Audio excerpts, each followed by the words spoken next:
Muy buenos días. Estamos en el primer ciclo internacional de conferencias de creadores y creadoras de ciencias y artes.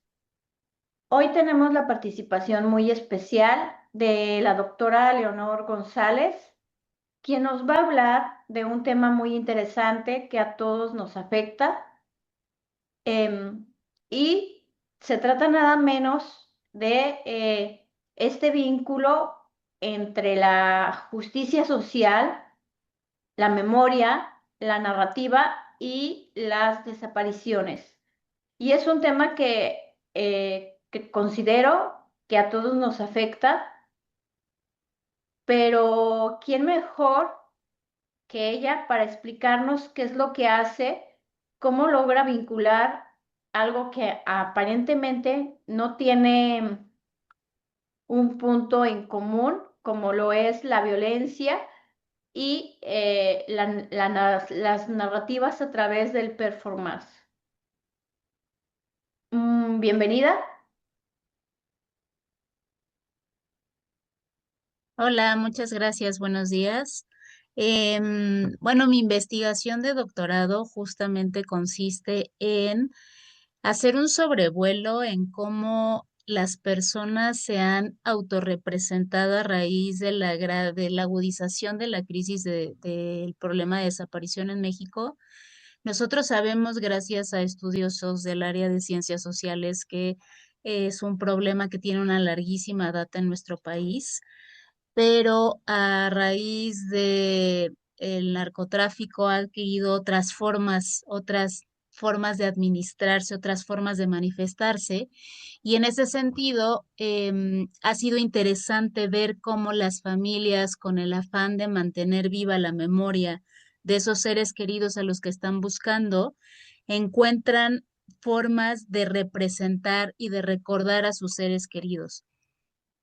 En ese sentido, lo que yo estudio es justamente una forma muy particular de recordarles, y es que no se hace a través de el hecho trágico en sí, digamos, no es el evento de desaparición lo que están recordando, sino justamente a lo que están apelando es a la humanidad de las personas que buscan, y al hablar del afecto, de los sueños, de los gustos, de la humanidad de ese ser humano que se está buscando desesperadamente, es que también se deja ver el vínculo con la persona que le busca, el cariño de la persona que le está buscando, y son unas nuevas formas que yo denomino contranarrativas en búsqueda de vida, que tiene que ver justo con apelar a la humanidad de esa persona desaparecida. Em, y bueno, creo que en parte ya me respondiste por qué es importante lo que tú estudias, ¿no? La relevancia de lo que analizas, investigas. Y me causa curiosidad, ¿qué fue lo que despertó en ti estudiar este tema que para muchos desde las ciencias sociales y de otras áreas es un poco escabroso porque no es fácil entrar a analizar temas de violencia? Considero que debes de tener mucha, pues, soltura, aparte de soltura, contención para poder entrar en ese mundo, ¿no? Que a veces no es tan sencillo, ¿no? Cuando hablamos de violencia.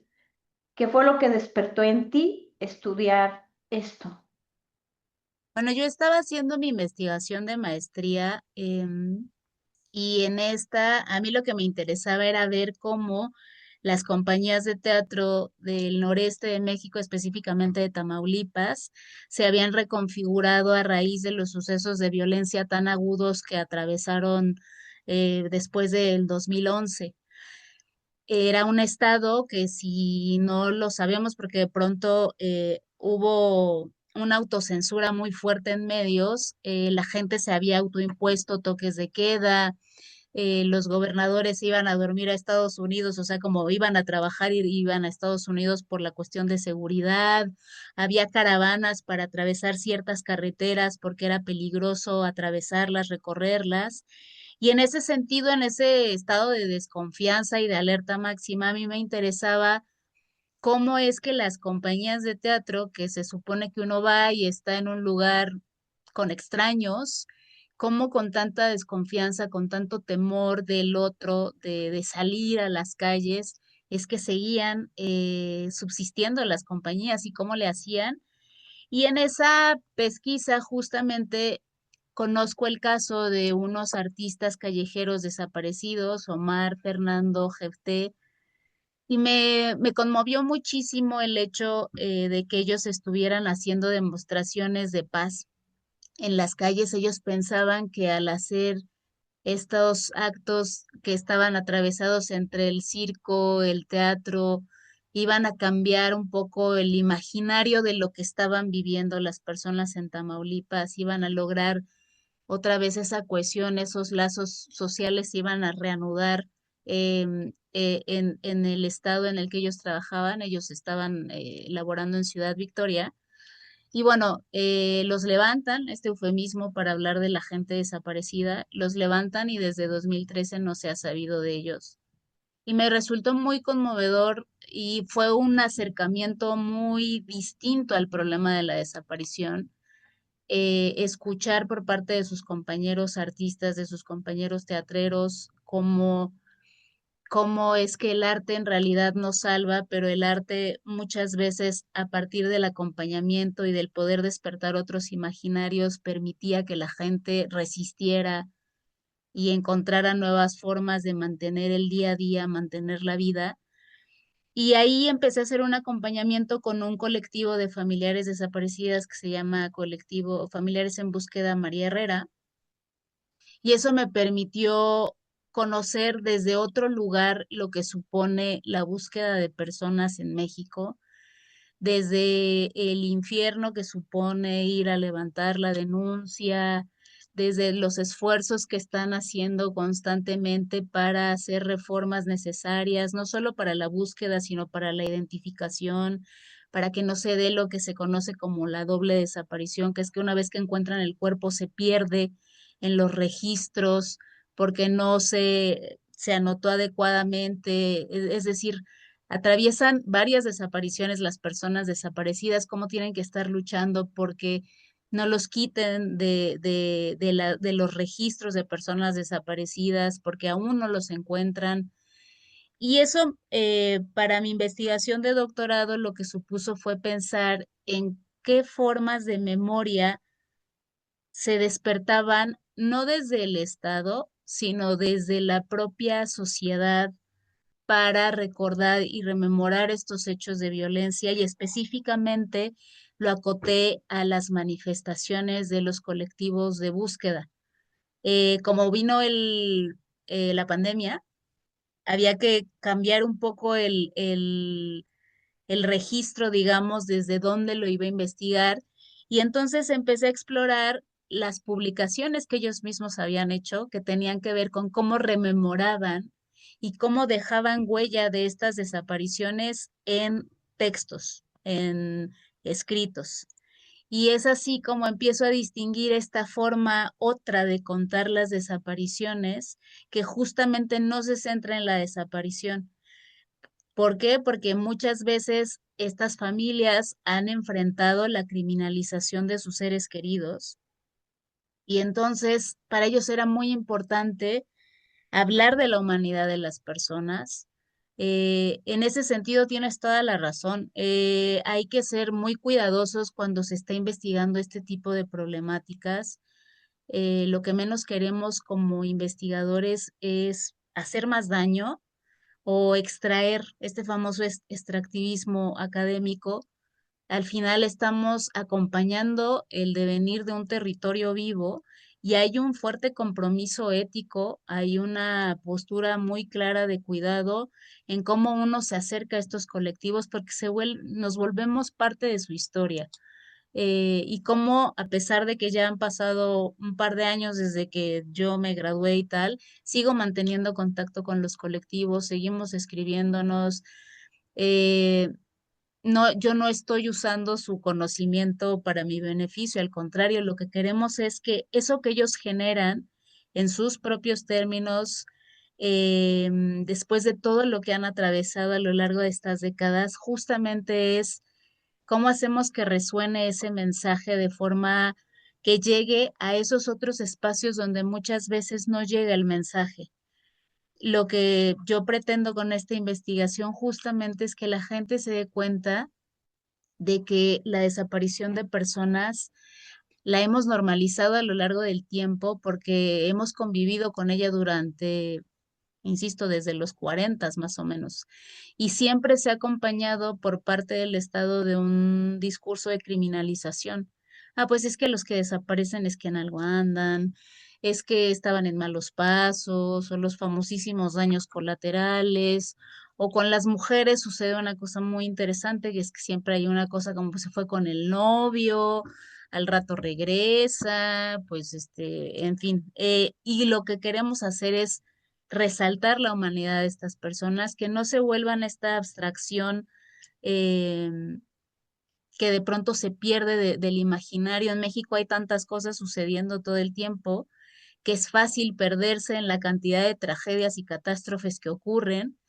Y en ese sentido, el preguntarse cómo mantener viva la memoria de las personas desaparecidas ha sido una urgencia para los colectivos y nosotros como investigadores, yo en lo personal, es notar cómo se ha modificado esa forma de compartir el recuerdo de esa persona que se sigue buscando para que se mantenga vivo en la memoria de las personas y ojalá eso tienda puentes que sensibilicen y que permitan que la gente que aún no se acerca, que aún no se entera de esta problemática, se acerque de otra manera a esto que se está viviendo en México.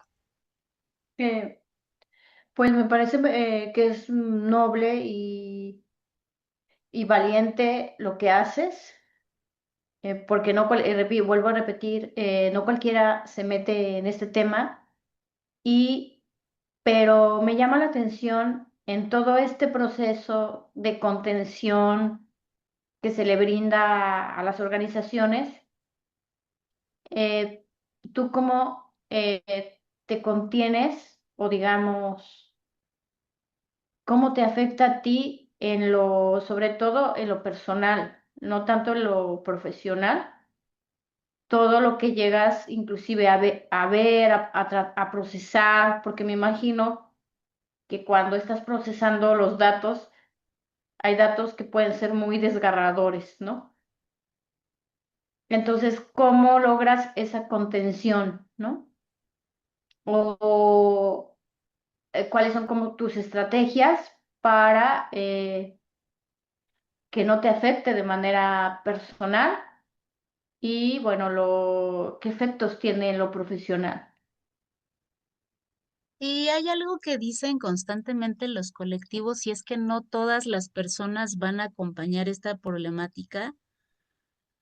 em, y eso, en eso tienen toda la razón. No la van a acompañar, digamos, no todos vamos a ir a brigadas de búsqueda, no todos vamos a participar en sus encuentros, y eso está bien. Me parece que sí hay que tener un cierto temple para investigar este tipo de problemáticas tan dolorosas y que atañen al contacto y el cuidado con un ser que te está compartiendo un testimonio que les es muy doloroso. Em, de hecho, cuando estaba haciendo entrevistas en Sinaloa, me decían, ah, entonces quieres que te cuente la historia de cómo levantaron a fulanito, a sutanito, y le decía, si tú me la quieres contar, está muy bien. Es una historia que ya está tan contada que de hecho yo no necesitaba abrir una herida si no era necesario.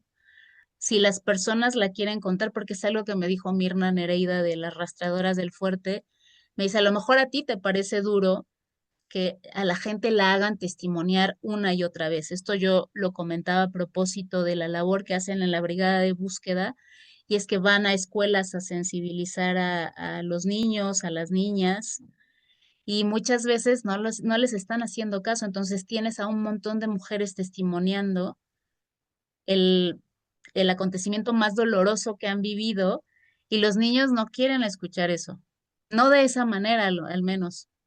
y como lo mezclan con actos de música y de circo, lo que ellos están esperando es que llegue ese otro momento que sí les llama la atención. Entonces, lo que yo apuntaba a manera de comentario crítico era que quizá esa no es la manera de llegar a ese público en particular, ¿no? No el testimonio duro, doloroso de las mujeres en vivo.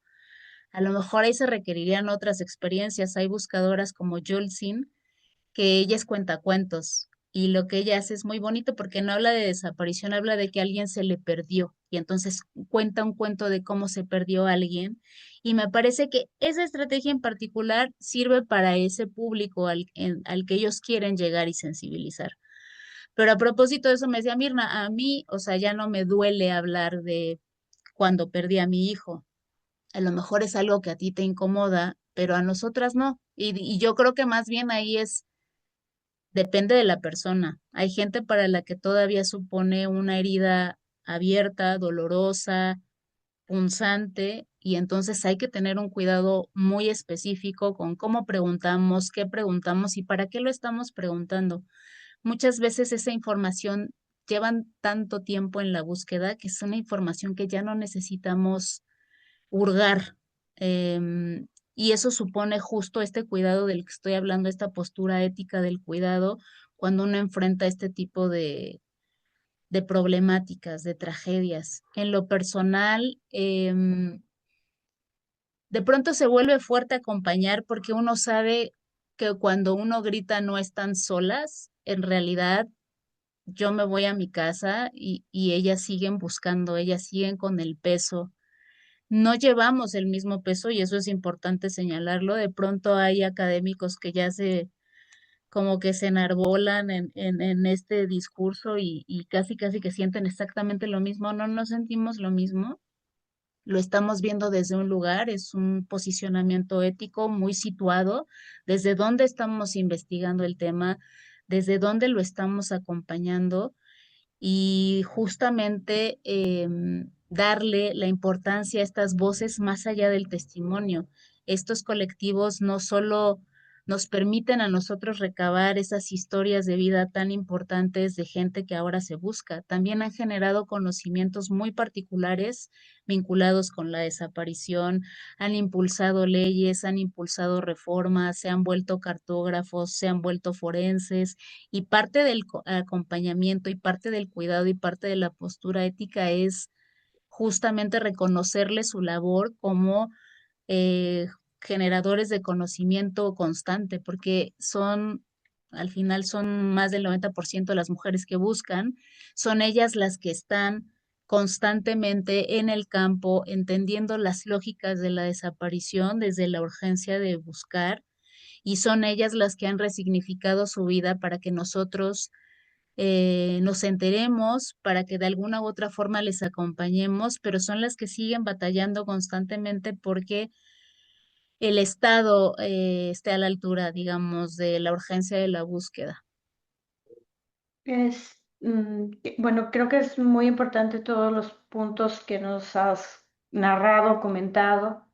Y ahora, la siguiente pregunta se relaciona con lo que estabas diciendo. ¿Qué consideras desde tu perspectiva eh, que contribuyes con tu trabajo en la vida cotidiana de esa gente o de esas personas que a veces pues no perciben lo que se hace, ¿no?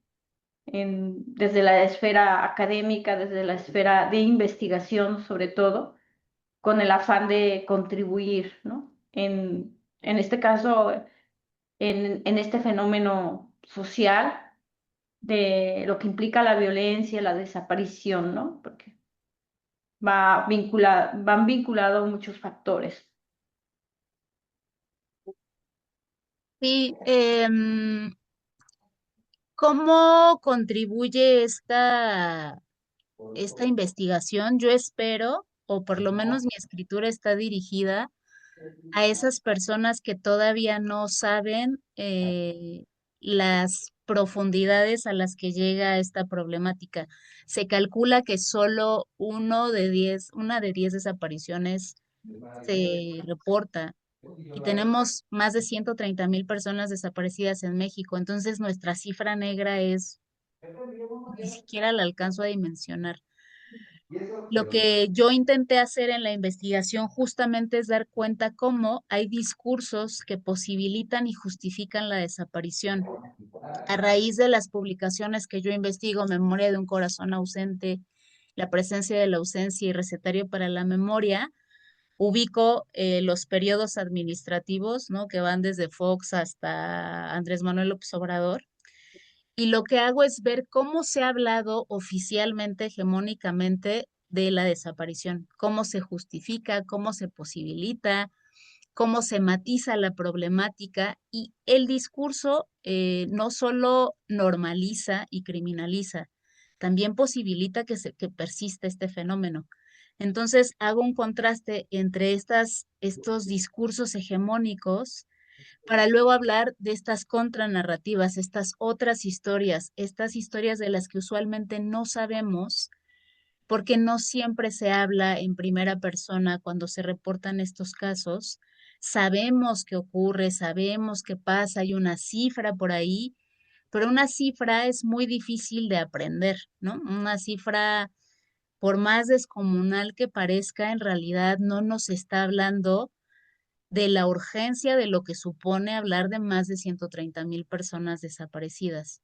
Es un fenómeno que justamente ahora en la pandemia me parecía interesante y forma parte de la investigación un poco para entender cómo es posible que si sabemos que en México tenemos más de 130,000 personas desaparecidas, no nos condolemos, no nos sumamos, no nos vinculamos sensiblemente a la problemática y justamente hay un fenómeno que se llama entumecimiento psicofísico, que lo que dice es que una gente no siente más dolor porque sea uno o sean 10. O sea, no vamos a sentir 10 veces más dolor porque sepamos que uno sufrió a que 10 sufrieron. Entonces, la manera un poco de vencer ese entumecimiento es que cuando empieza a haber estas cifras descomunales, estas cifras que ya no logramos aprender, pues uno se entumece porque es demasiado, es mucho, son cantidades tremendas, es lo que pasa con los genocidios, es lo que pasa con todas estas catástrofes terribles. Entonces, lo que hace uno es que en realidad se protege hasta cierto punto de estas historias tan terribles, pero sí podemos prestar atención a historias singulares. Y una vez que conocemos singularmente una, que nos identificamos con una, entonces podemos hacer el ejercicio y extrapolarlo a estas cifras tan descomunales que tenemos aquí en México, ¿no? Partiendo de que además hay tantos que no están reportados, que no están registrados. Entonces, lo que yo quiero es que la gente se dé cuenta cómo, además de esta reacción natural que tenemos ante la catástrofe, ante lo terrible, el discurso ha posibilitado que uno diga, ah, bueno, entonces, pues ellos se lo merecen o ellos, de alguna forma lo propiciaron, ¿no? Son víctimas de su propia desgracia, decía Sergio Aguirre, el director del PROD. Son víctimas propiciatorias de su propia desgracia y en realidad lo que nos tendría que quedar muy claro a todos, nosotros y nosotras como mexicanos, es que nadie tiene derecho a desaparecernos. Pero si alguien nos llegara a desaparecer, tenemos derecho a que nos busquen.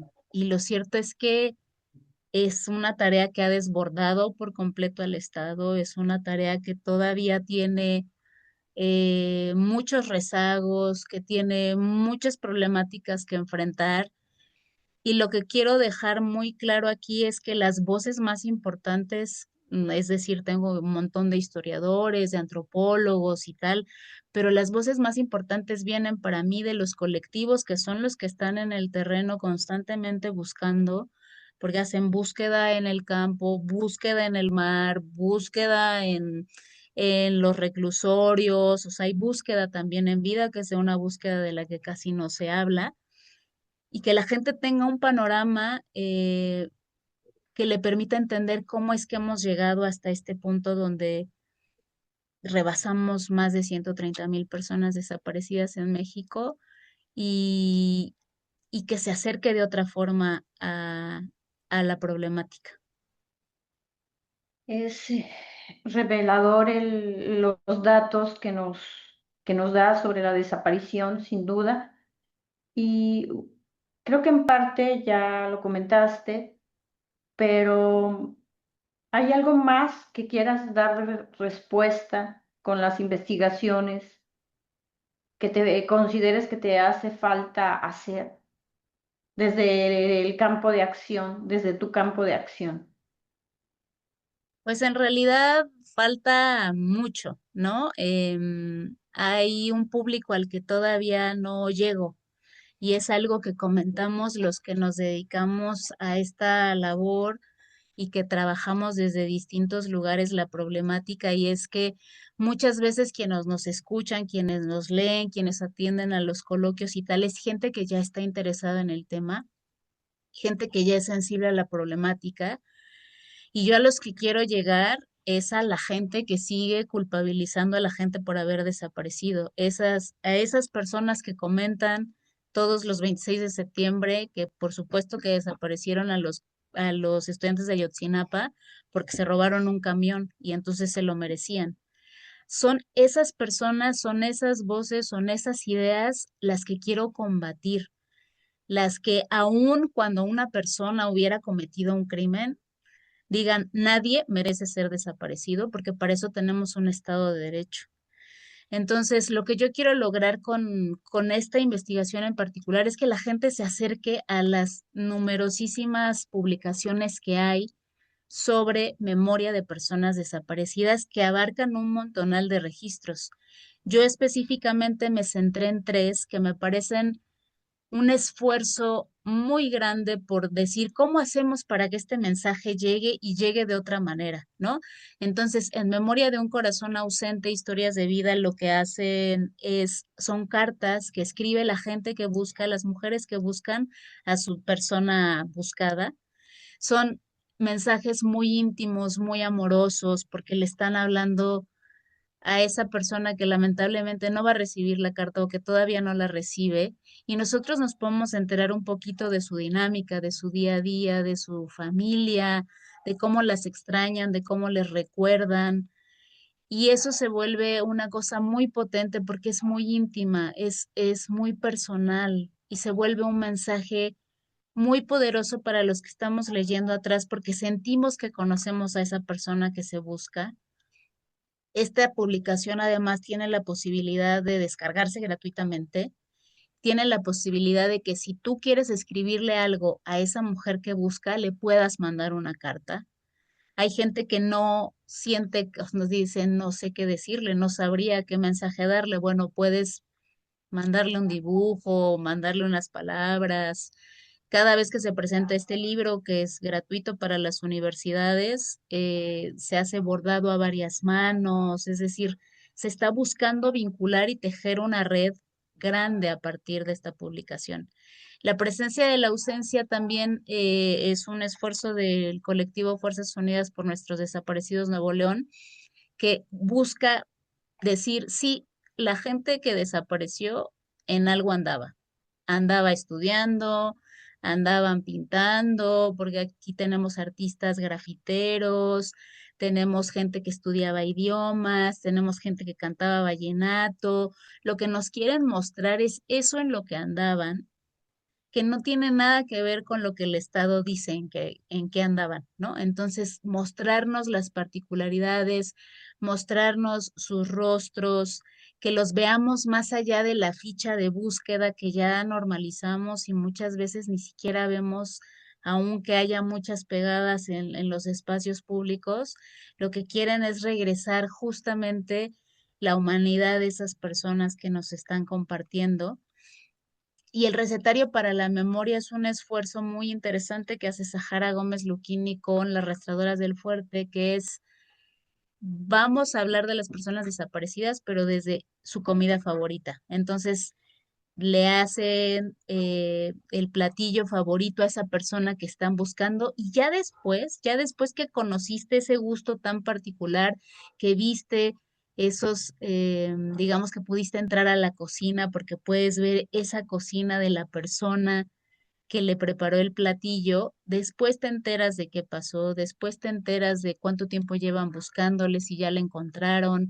Y es un esfuerzo que se ha replicado también en Guanajuato y que después hicieron un cancionero para la memoria, que es un playlist de las canciones favoritas de las personas desaparecidas hasta el momento de su desaparición. Y entonces puedes conocer a las personas, puedes establecer un vínculo, pero primero sin saber que son desaparecidas, primero desde la humanidad, desde los gustos, desde las pasiones, desde los sueños, y luego ya puedes enterarte de la historia terrible o no. Uno también decide hasta dónde involucrarse. El recetario está en línea, tiene una plataforma donde tú puedes entrar, escuchar los audios de cuando hicieron las recetas, porque muchas de estas mujeres ya no habían cocinado estos platillos porque su persona querida había desaparecido. Entonces, el recetario supuso volver a preparar el platillo, conectar con esos recuerdos, con esos olores, con esos sabores.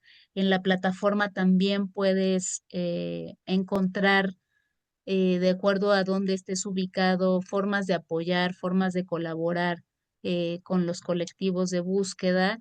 Estos sí tienen un costo y lo puedes pedir ahí en línea, pero en realidad el playlist, por ejemplo, está disponible para todo mundo, está en Spotify, está, o sea, hay como muchas formas de acceder que no tienen un costo. Y entre esos registros, estos son los registros que yo estudié, pero hay muchísimas manifestaciones de memoria donde te puedes enterar de toda la historia del suceso de desaparición. Me gustaría que este fuera una puerta de entrada para la gente que se que se permita conocer al menos una historia y a lo mejor con una que enganche, esto ya cambiará su relación con la problemática y eso es lo que a mí me gustaría, que puedan encontrar un pie de entrada, ¿no? Y a lo mejor no todos, insisto, vamos a participar o colaborar de la misma manera, pero bastará con que no ignoremos, no invisibilicemos los carteles de búsqueda, que cuando esté entre nuestras posibilidades compartirlo, replicarlo, lo hagamos. Hay un dato interesante y es que me decían las rastreadoras del fuerte que en realidad la gente es más renuente a compartir los carteles de los hombres, ¿no? Entonces, que no criminalicemos, que no estemos tan prejuiciados, porque independientemente de si hizo o no hizo, nadie tiene el derecho a desaparecernos, nadie tiene el derecho a desaparecer otras personas y eso es lo que tenemos que empezar a normalizar como el discurso, no lo que ya tenemos ahorita. Pues creo que nos has dado muchísimas pautas para introducirnos en este tema. ¿Y hay algo que quieras decirle al público que nos escucha? ¿Algo más? Queremos un poquito conocer de ti, algo más. ¿Nos podrías comentar algo al respecto? Pues algo más que debieran saber de mí, a lo mejor es que llevo el teatro por dentro y entonces me interesa mucho lo que el arte puede hacer como una herramienta y como un proceso para un montón de cosas, no porque sea un fin en sí mismo y no porque todo el arte tenga que ser así, pero me interesa particularmente las formas en las que el arte potencia estas maneras de estar juntos, el cómo encontramos y reencontramos maneras de vincularnos y de reconocernos como una comunidad, a veces como una comunidad efímera, pero al final del día creo en el poder de las palabras también como dramaturga, como teatrera, entonces creo que estas historias, las que yo empecé a leer, yo empecé leyendo Memoria de un corazón ausente por otras razones y se me quedaron tan clavadas ciertas historias que yo siento que conozco a Stephanie. No la conozco, ella lleva más de la mitad de su vida desaparecida, pero yo te puedo decir cuatro o cinco cosas de Stephanie Y te puedo decir que su historia me interesa y me interpeló de tal forma que yo decía, ay, quiero saber si ya desapareció, si ya la encontraron, ¿no? Y eso me hizo buscar todas las historias y encontrar esa historia de terror que está velada en esta carta tan linda. Es un libro muy bonito. Justo la gente estaba tan cansada del horror y de la violencia, y es que es abrumador. Entonces es comprensible que quieran huir del tema, ¿no? La vida ya está muy difícil, la vida está muy pesada, todos tenemos nuestros problemas, estamos agobiados por el dinero, etcétera, etcétera. Lo que menos quieres es ir a encontrar más dolor. Entonces, estos no son publicaciones dolorosas, son tan luminosas porque están poniendo énfasis en la vida y en el afecto. Esa es la forma en la que están conectando. Entonces, me interesan estas formas en las que logramos que el afecto potencie la forma de vincularnos y es conocerles de otra manera, es encontrarles de otra manera. Entonces, yo creo que el arte tiene esa potencia, yo creo que el arte puede ayudarnos a encontrar otras formas. Insisto, no porque deba ser todo el arte así, ni mucho menos. Hay manifestaciones artísticas que son simplemente para gozarlas y disfrutarlas, y habrá otras que nos hagan entrar en rompecabezas personales y ontológicos y está muy bien, pero la potencia de encontrar cómo sensibilizarnos, cómo condolernos, cómo empatizar, cómo generar nuevos lazos, me parece que esa es la belleza de todas estas publicaciones. Yo puse el foco en tres muy particulares que tienen un mecanismo de conexión muy distinto, pero todas las demás son tremendamente fuertes, son tremendamente conmovedoras y me parece que es un esfuerzo tan importante el que están haciendo estos colectivos porque no solo tienen que lidiar con la incertidumbre de la búsqueda, con el resignificar y cambiar sus vidas, sino además también están constantemente ensayando nuevas formas de hacernos saber que estas personas se siguen buscando, que estas personas son importantes, que son queridas, y ojalá alguna de estas historias resuene con nosotros para que nos involucremos de una forma u otra con esta tragedia nacional. Muchas gracias por, por todo lo que nos comentas y sobre todo por esta invitación de introducirnos de esta manera a, pues a esto que no es tan sencillo de la desaparición, de la violencia. Y bueno, voy a hacer un pequeño corte para el primer bloque. Eh, Ok, bloque uno. Ay, am, bueno, retomando la entrevista o esta charla, ¿cómo consideras que en tu trabajo intervienen las diferentes disciplinas? Pues de entrada me parece que es una problemática que debe ser abordada de forma transdisciplinar. Em, Desde luego en mi investigación confluyen un montón de disciplinas porque en este sobrevuelo que hice, pues hay recuentos históricos, hay mucho que retomo del periodismo, que el periodismo durante mucho tiempo, al principio, hizo una labor muy importante al recabar la información que de pronto no se estaba conociendo de alguna otra forma. Hay enfoques sociológicos, hay enfoques filosóficos sobre el vacío, sobre la desaparición.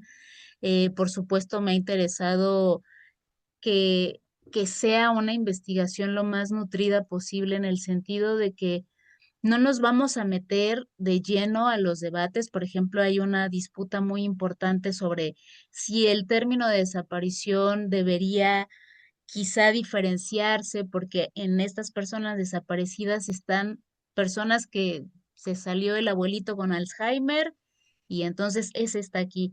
Pero hay otras que obedecen a estas lógicas de administración de la violencia que son muy distintas a la del abuelito. Entonces yo lo que presento es la complejidad del panorama sin clavarme en eso, pero entonces están aquí confluyendo un montón de enfoques que están mirando esta problemática desde sus campos muy particulares y yo lo que hago es retomar para que la gente tenga por lo menos un panorama completo de en qué vamos o en qué íbamos hasta el momento en el que yo publiqué mi tesis, la crisis forense, etcétera, etcétera, etcétera. Entonces hay muchos campos y muchas disciplinas que entran en juego aquí y luego yo me voy a enfocar justo en las condiciones de posibilidad de la experiencia. A mí en lo que me voy a centrar es en cómo logramos conectar de otra forma, cómo estas nuevas narrativas, estas contranarrativas pueden generar otras formas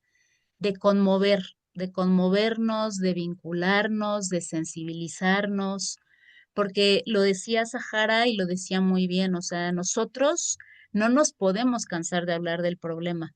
Es un problema tristemente muy vigente, muy doloroso, muy presente. Nosotros no podemos cansarnos, la gente se puede cansar de escuchar del tema, pero nosotros no podemos cansarnos de encontrar formas de comunicar el problema y de visibilizarlo y en mi caso de tender nuevas formas o de posibilitar nuevas formas de conectar con la problemática. Entonces, es una mirada necesariamente, me parece, transdisciplinar la que requiere esta tragedia, ¿no? Eh, pues gracias por contestarnos de esta manera y abrirnos el panorama, sobre todo aquellas personas que no están inmersas o que no viven en esta situación, ¿no? Y que aparentemente pues están en una burbuja y sienten que no les toca, ¿no? Cuando todos estamos en este mismo costal, desgraciadamente, y deberíamos involucrarnos, ¿no? Ahora bien, ¿qué importancia tiene para ti la difusión del conocimiento y la cultura en este contexto de todo lo que nos estás contando? Pues justamente es reforzar la necesidad de que salgamos de los círculos académicos, que salgamos de los círculos de derechos humanos, de activismos, porque ellos ya están involucrados, ya están sensibilizados, ya están, digamos, al tanto de la problemática y la complejidad de la problemática. A los que queremos llegar es a los ciudadanos de a pie, insisto, a los que siguen criminalizando a la gente que ha sido desaparecida. Nos pasó hace poquito, iba con una compañera el 30 de agosto es el Día Internacional del Detenido Desaparecido, y en la glorieta de las y los desaparecidos se hicieron varias actividades, entonces había un conversatorio, pero afuera había lonas, había veladoras, había flores, etcétera, y pasó una señora y pateó las veladoras y ya son unos flojos y deberían ponerse a trabajar, o sea, y claro, la señora no ha tenido tiempo, yo creo, porque ella dijo, yo estoy muy ocupada, yo trabajo y ustedes no hacen nada.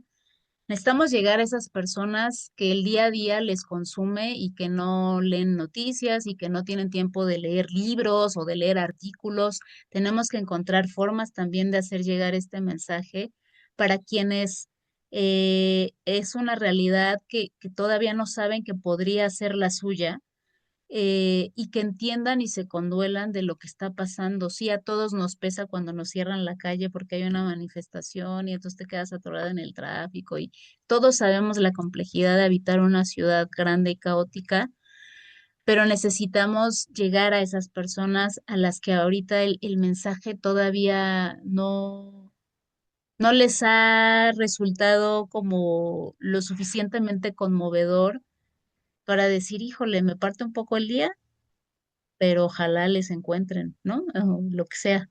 Es ese público al que necesitamos encontrar la forma de llegarle, porque sí, yo lo puedo exponer en muchos coloquios y en muchos conversatorios y tal, pero yo lo que quiero es que si este mensaje llega a la persona que no va a esos eventos, que no va a una exposición sobre el tema, que sean ellos los que empiecen a replicar, digamos, el mensaje en su hogar, que es un poco lo que yo he hecho con mi investigación. ¿no? Mi familia no estaba tan al tanto de la problemática y ha sido una labor de sensibilización constante. Entonces, ¿cómo, decía Sahara también, cómo ponemos el tema en la mesa?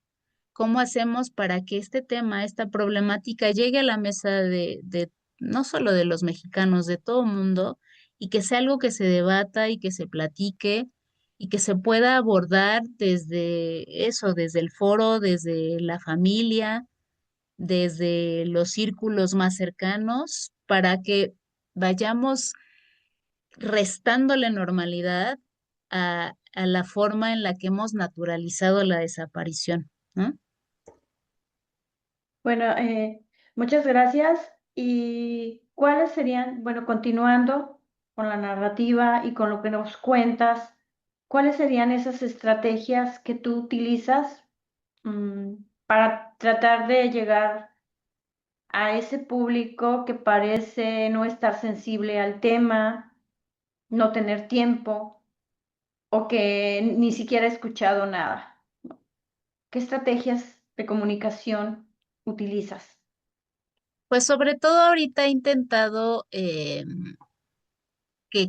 los artículos que escribo de pronto me los tachan cuando los someto a consideración de los pares, que son muy afectados y muy afectivos, y sí, ¿no? Sí lo son. Creo que es una escritura que, por lo menos yo practico una escritura que no es indiferente al tema, porque si lo elegí es justo porque me afecta. De hecho, en la investigación descubrí que uno de mis familiares había sido levantado, se lo había llevado la leva. Y es algo que no se habla, ¿no? Es algo que no, que en mi familia, si yo no pregunto, no, nadie me hubiera contado. Y tristemente no pasa solo en mi familia, seguramente pasa en muchas familias y a lo mejor si nos diésemos a la tarea de preguntar sobre nuestros ancestros, descubriríamos que tenemos más en común con la gente que hoy busca de lo que imaginamos. Pero justamente es como hablar de este tema de forma que sea sensible, de forma que sea importante. Eh, sí, ¿no? Escribo afectada y afectivamente porque es un tema que creo que nos tiene que conmover, que tiene que apelar a un montón de registros emocionales. Las publicaciones que yo revisé apelaban a la humanidad, al afecto, a los vínculos, se alejaban del dolor, pero justamente creo, ahora que estamos tan clavados en el giro afectivo, que es a partir de las emociones que nosotros podemos lograr que la gente se conmueva y se interese por saber más del tema, que saque sus propias conclusiones, pero que se acerque de una forma distinta, por lo menos a preguntarse si de verdad todas estas personas en algo andaban, si de verdad todas estas personas andaban en malos pasos, si de verdad es esa la lógica. Y lo que van a encontrar en mi investigación justamente es descubrir que cada estado de nuestra República Mexicana tiene lógicas muy distintas de desaparición, que hay gente muy específica a la que desaparecen, que van cambiando las características, y eso va derrumbando esta creencia férrea que se quiere tener, y a lo mejor es una cosa de seguridad de, es que a mí, a mí y a mi familia nada nos va a pasar porque nosotros no estamos en eso. Y lo cierto es que no importa, que las lógicas de desaparición son distintas, son diferenciadas, son situadas, y que le podría pasar a tu familia. Y entonces, qué mejor que estemos al tanto de cómo opera esta administración de la violencia, y que sepamos ser más solidarios con las personas que están viviendo esta tragedia. Entonces, yo creo que parte de cómo lo comunicamos tiene que ver con cómo nos está afectando y reconocerlo. Es decir, mi escritura es muy situada, o sea, yo reconozco que yo, hasta que lo investigué, me enteré que era algo que también había pasado en mi familia. Y entonces lo que estoy buscando constantemente a partir de mi escritura, de mi exposición oral, es cómo conectar y cómo genero ese interés y cómo pongo el acento en esto que es tan doloroso y que puede ser tan fácil de rehuir con la mirada para decir, espérate, no te voltees porque también hay belleza en esto, porque también hay que tener presente que justamente lo que ha sostenido estas búsquedas todo este tiempo, hay gente que lleva más de 40 años buscando, es el afecto, ¿no? Pero es necesario pues compartirlo en todas sus dimensiones de complejidad para que la gente encuentre esa en la que puede resonar y entonces acercarse. Me- Gracias. Una pregunta relacionada. ¿Qué le recomendarías a una persona que ya se sensibilizó o a alguien que quiere de manera con su expertise estudiar el tema?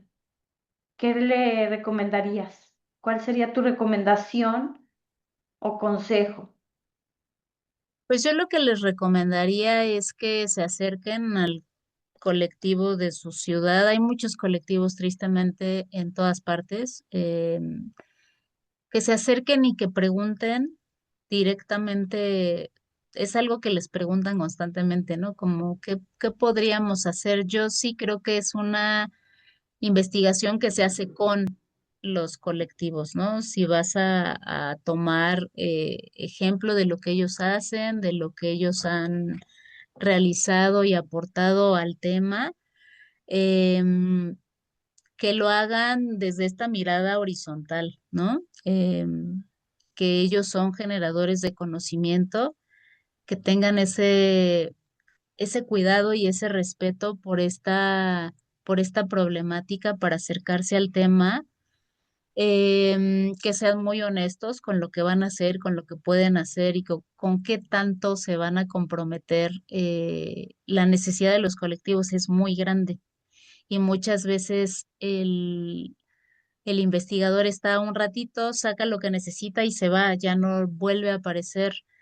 eh, y esto requiere de un acompañamiento que es hasta cierto punto constante, porque hay mucho trabajo por hacer. Yo lo que les diría es eso, que se acerquen de forma cuidadosa, o sea, con una ética del cuidado, sin un afán extractivista y que hay un montón de investigaciones ahora sobre el campo, sobre cómo acompañar este tipo de temas tan complejos, para marcar también ese punto en el que uno sabe que uno no está sufriendo lo mismo que están sufriendo los colectivos, y desde ese lugar muy honesto y muy ético, acercarse a estos territorios y estos fenómenos vivos. Los colectivos siempre abrazan y acogen este tipo de investigaciones porque al final del día es una manera más de mantener viva su búsqueda. Entonces, que tengan ese respeto por esa, por esa calidez con la que siempre reciben este tipo de iniciativas. Creo que, insisto, es un tema del que no nos tenemos que cansar de hablar, pero siempre encontrar formas de abordarlo que sepamos o que creamos que pueden sumar a que esta problemática se mantenga en la mesa de todos, sobre todo todos los mexicanos, y que posibilite con suerte que nos relacionemos desde otro lugar, con, con cómo recibimos normalmente las noticias y todo lo que tiene que ver con la desaparición. Creo que nos has dado muchísimas pautas, recomendaciones de cómo acercarnos al tema, sean expertos o no. ¿Y cuál sería la última reflexión que quieres dejarle a este público que te está escuchando, a, sí, a esas personas que nos hicieron el favor hoy de escucharnos? ¿Qué querrías? ¿Cuál sería el mensaje que quisieras dejar hoy? Pues primero que se acerquen a estas publicaciones, creo que van a encontrar una forma, si ustedes ya están sensibilizados, van a encontrar una manera u otra de conocer la problemática, porque justo eso que se ve nebuloso y abstracto en el numeral gigantesco, se vuelve personas, se vuelve fotografías, se vuelve una sonrisa, se vuelve una canción, se vuelve un platillo. Y luego les invitaría a que pudieran replicar por contagio esta nueva forma de entender la problemática, que ya que ustedes leyeron o vieron, o hay historias que nos llegan muy particularmente y que se quedan con nosotros. Habrá canciones, habrá platillos que a ustedes se les claven y entonces que puedan replicarlo en sus círculos más cercanos para justamente hacer este famosísimo de boca en boca, ¿no? Este contagio positivo de, oye, ya leíste esta historia, ya escuchaste esta canción, fíjate que le gustaba a fulanito. Me parece que son formas otras de lidiar con la problemática, de involucrarnos. E insisto, a lo mejor esto cambia la forma en la que vemos los carteles en la calle, a lo mejor eso cuando te aparezca un post y te pidan que lo repliques, a lo mejor vas a dudarlo menos y te vas a sentir más interpelado o más, como mucho, va a ser mucho más posible que los repliques sin importar quién sea la persona que está. Y que si tú decides apoyar de alguna otra manera, bueno, siempre hay, en todas las ciudades hay colectivos locales. Muchas veces no va a implicar que tú te desplaces o que hagas grandes cosas. A veces uno puede para las brigadas donar un poco o donar con víveres, en fin, o sea, hay muchas formas de participar y de apoyar. Y no todas implican ir a marchas, porque no todo el mundo le gusta ir a manifestaciones, a brigadas, no necesariamente, pero el hecho de que ustedes ya no repliquen un discurso criminalizante ya es un montón. Y el hecho de que ustedes se permitan ver la problemática desde otro lugar ya va a hacer una diferencia importante en cómo se vive esta problemática día a día. Muchísimas gracias por esta charla donde nos abres un amplio panorama y nos das pautas, vuelvo a repetirlo, de participación, pero de una participación quizás más consciente y sobre todo retomar pues es esto que es tan importante que son los afectos. Para erradicar violencia, pues, ¿qué se necesita? Lo contrario, ¿no? El afecto, todo lo que conlleva, implica. Bueno, ya nada más en este último punto, pues me resta cerrar este ciclo, este primer ciclo internacional de creadoras y creadores de ciencias y artes. Y esperamos que este programa de verdad haya sido valioso para lograr esa sensibilización y esta participación en este momento tan complicado, complejo, con todas estas cifras de las cuales nos hablaste. Muchísimas gracias. Gracias.